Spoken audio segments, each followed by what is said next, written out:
Hey everyone, welcome back to Hashtag Surprise. So today we are going to discuss about settlement. So let's start with the 7th chapter Human Settlement. तो इन Human Settlement first हम लोग यहाँ पर chapter देखेंगे और उसके बाद हम लोग उसका प्रीवियस ईयर का जो क्वेश्चन पेपर था उसमें ये चैप्टर में से कौन से क्वेश्चन आए हैं वो हम लोग देखेंगे।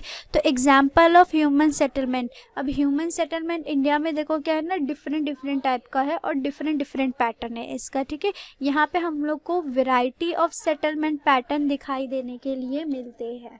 अब देखो न्यूक्लिएटेड सेटलमेंट फाउंड होता है हम लोग को कौन में, नर्मदा जैसे यूपी बिहार ये सब जगह पे हम लोग को क्या देखने मिलता है, न्यूक्लिएटेड सेटलमेंट। नीचे आ जाते हैं हम लोग, यहाँ पे ये तुम लोग पिक्चर देखो। अब यहाँ पे हम लोग जोग्राफिकल एक्सप्लेनेशन में आ जाते हैं, यहाँ पे देखेंगे फर्स्ट। ठीक है, the yearly settlement in Brazil was formed by the settlement from Europe mainly in a coastal area। मतलब ब्राज़ील में लोग कैसा कोस्टल एरिया में आने लगे थे। मतलब किस तरह से वहाँ पे सेटलमेंट स्टार्ट हुआ, तो कोस्टल एरिया से स्टार्ट हुआ, यूरोप से आ रहे थे। ठीक है, अब जो ब्राज़ील है वहाँ की सेटलमेंट भी बहुत अच्छी होती जा रही है, वहाँ पे डेवलपमेंट भी होते जा रहा है और वो डेंसली पॉपुलेटेड हो जा रहा है। ठीक है, अब इसकी वजह क्या है कि ब्राज़ील इतना चेंज हो रहा है। ये देखो तुम लोग अमेज़न फॉरेस्ट, अब मुझे बताओ तुम लोग यहाँ पे रह सकते हो, ये कितना डेंस फॉरेस्ट है। ठीक है, यहाँ पे देखो। अब यहाँ पे क्या जाता है, all thought the coastal climate is hot and humid and flat island is limited due to the topography. The region has a good water supply and large range of natural resource. Sao Paulo। अब यहाँ पे इतनी ज़्यादा देखो तुम लोग नीचे city देखो, ये कि एक साइड मतलब एक ही कंट्री में एक जगह इतना मतलब अच्छी बिल्डिंग्स वगैरह बन रही है और एक जगह इतना डेंस फॉरेस्ट है। तो ये बिल्डिंग वगैरह कैसे बनी, क्योंकि यहाँ पर कैसा था, फ्लैट लैंड था, यहाँ की जो रीजन था मतलब जो जगह है वहाँ पर गुड सप्लाई आने लगा था, नेचुरल रिसोर्स भी अच्छे ज़्यादा मिल रहे थे, जिसकी वजह से यहाँ पर क्या होने लगा, पॉपुलेशन बढ़ने लगी। अब हम लोग यहाँ पे थोड़ा सा देखेंगे, यहाँ पे जो सॉइल है, यहाँ की जो मिट्टी है ना, वहाँ पर एकदम कॉफ़ी बहुत अच्छे से मिल जाती है, नेचुरल मिनरल्स भी मिल जाते हैं हम लोग को। साओ पाउलो में आयरन मिल जाएगा, ओर मिल जाएगा। ठीक है, स्टडी एनर्जी सप्लाई वगैरह भी मिल जाती है। अब द साउथ ईस्टर्न एरिया, अब जो साउथ और ईस्ट का एरिया है वहाँ का जो ट्रांसपोर्ट सिस्टम है वो भी बहुत अच्छा है, जिसकी वजह से यहाँ पे क्या होने लगा था, न्यूक्लिएटेड सेटलमेंट। मतलब सब एकदम मिलजुल के और अच्छा ज़्यादा सेटलमेंट, अच्छा पॉपुलेशन यहाँ की क्या हो गई थी, ज़्यादा बढ़ गई थी। लेकिन जो देखो क्या हुआ था कि जो नॉर्थ ईस्ट का एरिया है वहाँ पे थोड़ा कैसा था, सूखा था। ठीक है, और वहाँ पे इतना एग्रीकल्चर वगैरह कैसे हो रहा था, नहीं हो पा रहा था, जिसकी वजह से वहाँ पर इतना ज़्यादा सेटलमेंट नहीं है। तो ये पेज नंबर 47 पे हम लोग ने देखे। अब इंडिया की अर्बनाइजेशन, अब इंडिया की अर्बनाइजेशन है ना, डे बाय डे बढ़ते जा रही है। ठीक है, यहाँ पे क्या हो रहा है, अर्बन पॉपुलेशन जो होती है ना वो इंक्रीज़ होते जा रही है।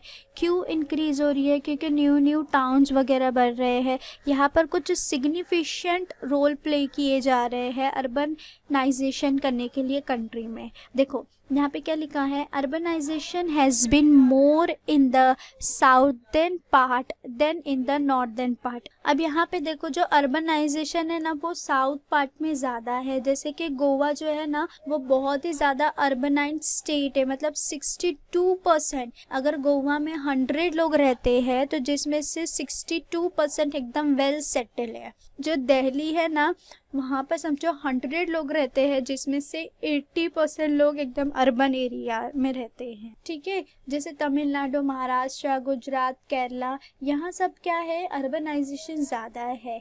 लेकिन हिमाचल प्रदेश, जम्मू कश्मीर, उत्तराखंड, बिहार, राजस्थान, यहाँ पर क्या है, तुम लोग को अर्बनाइजेशन लो दिखाई देगी। तो यहाँ का तुम लोग जोग्राफिकल रीजन देख सकते हो। जो ब्राज़ील है वो क्या है, एक डेवलपिंग कंट्री है जहाँ पर अर्बनाइजेशन होता है, बढ़ रहा है। ठीक है, अब today about 68% of Brazil population रीज इन अर्बन एरिया। मतलब समझो ब्राज़ील में 100 लोग रहते हैं जिसमें से 68% क्या होते हैं अभी अर्बन एरिया में रहती है। बट जो डेफिनेशन ऑफ अर्बनाइजेशन है ना वो इतनी ज़्यादा क्लियर नहीं है ब्राज़ील में, ठीक है। तो ये सिंपल सा अर्बनाइजेशन वगैरह पे तुम लोग को दिया हुआ है। अब देखो परसेंटेज ऑफ अर्बनाइजेशन पॉपुलेशन, ये मैप तुम लोग को देखना होगा। फर्स्ट हम लोग ये देखेंगे which type of settlement are found in north Indian plains. तो हम लोग ने ऊपर ही देखे थे वहाँ पे कि वो न्यूक्लिएटेड सेटलमेंट वहाँ पर पाया जाता है। अब देखो 1 मार्क्स के भी इस तरह से क्वेश्चन आते हैं। तो अभी मैंने बताया which is the most urbanization state in India, तो गोवा। अगर समझो तुम लोग दिसंबर 2020 का पेपर देखते हो तो तुम लोग ये दोनों आंसर इजीली लिख सकते क्योंकि मैंने तुम लोग को अभी पढ़ाई हो। अब यहाँ पे एक जोग्राफिकल रीजन देखना है कि इन Brazil majority of population is found in eastern coastal area. तो यहाँ पे भी मैं बता चुकी हूँ। देखो कैसे होने लगा था, वाटर सप्लाई अच्छा होने लगा था, नेचुरल रिसोर्स अच्छे रह रहे थे, मिनरल्स मिल रहे थे, ट्रांसपोर्ट सिस्टम मिल रहा था, पावर सप्लाई मिल रहा था, फेवरेबल फैक्टर जैसे एग्रीकल्चर थे, इंडस्ट्रीज़ वगैरह वहाँ पे बहुत ज़्यादा डेवलप्ड होने लगी थी। अब यहाँ पे settlement are sparse in north eastern Brazil. तो दोनों क्वेश्चन आया कि ब्राज़ील में जहाँ पर अच्छी पॉपुलेशन है, जहाँ पे अच्छा सेटलमेंट है तो क्यों है, और जहाँ पर नहीं है वो भी क्यों है। तो ये दोनों तरह से क्वेश्चन आया है, इसलिए तुम लोग को पढ़ने का है।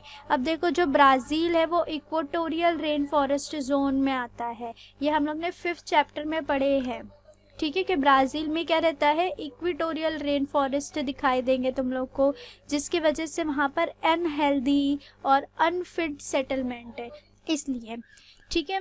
There are limitation of use and exploitation of natural resource. मतलब वहाँ के जो नेचुरल रिसोर्स मैं तुम लोग को बताई हूँ, लिमिटेशन है, इतना ज़्यादा यूज़ नहीं कर सकते, ट्रांसपोर्ट सिस्टम इतना अच्छा नहीं है, पुअर सप्लाई है, ठीक है, जिसकी वजह से वहाँ पे इतनी फैसिलिटी नहीं है, इसलिए वहाँ पे इतनी ज़्यादा पॉपुलेशन नहीं है, ठीक है। तो देखो इसमें से तो अभी तो कुछ आया नहीं है, तो यहाँ पर अगर आया तो तुम लोग को क्या रहेगा, जो भी करेक्ट ऑप्शन रहेगा उसके आगे तुम लोग को सिर्फ क्या करना रहेगा, टिक करना रहेगा। द कॉन्सेंट्रेशन, फर्स्ट पढ़ रही हूँ A, the concentration of settlement is related to following major factors. अब मुझे बताओ क्या करेक्ट है। Availability of water, of course, क्योंकि वाटर रहना बहुत ज़्यादा ज़रूरी है, विदाउट वाटर एग्रीकल्चर भी नहीं होगा। सेकंड का आंसर बताओ बी का। In northern eastern part of Brazil which type of settlement are found. तो हम लोग ये क्वेश्चन आंसर में देखे थे, where do you find dispersed settlement in India. तो तुमको इंडिया में ऐसा कहाँ देखने मिलेगा, तो ऑफ कोर्स हिली रीजन पे। तो यहाँ पर हम लोग का जो सी है इसका आंसर क्या आएगा, हम लोग का हिली रीजन।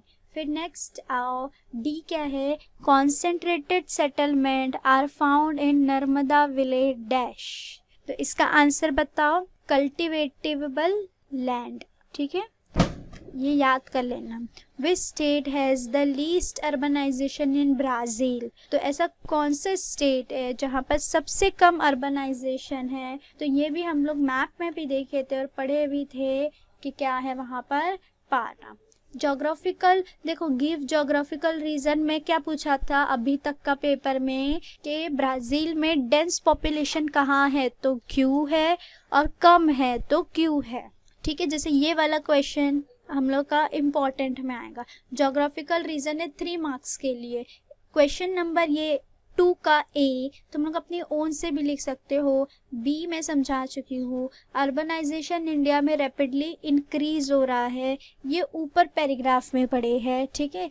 जो सेटलमेंट है sparse in north eastern Brazil, ये भी एग्जाम में आ चुका है। Expect Delhi and Chandigarh urbanization in low in other India. अगर तुम लोग ये सी वाला आंसर पढ़ते हो तो ई वाला तुम लोग का खुद ब खुद हो जाएगा। तो ये हम लोग का था chapter number 7 human settlement. I hope it is clear to all of you. अगर किसी को कुछ भी डाउट है तो वो पूछ सकता है। Okay, thank you.